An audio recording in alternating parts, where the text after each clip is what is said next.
Ang buhay ay parang isang libro.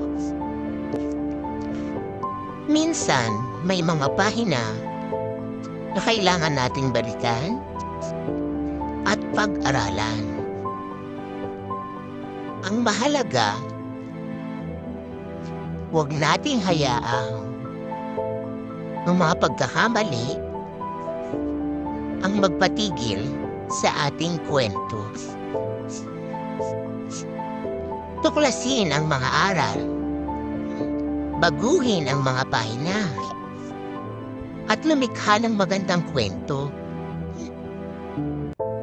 Ang bawat araw ay isang pagkakataon upang magsimula ng bagong kabanata.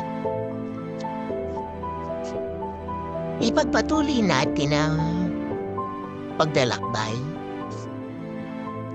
at magtulungan tayo na magsulat ng mga kabanata na puno ng pag-asa, pagmamahal at tagumpay.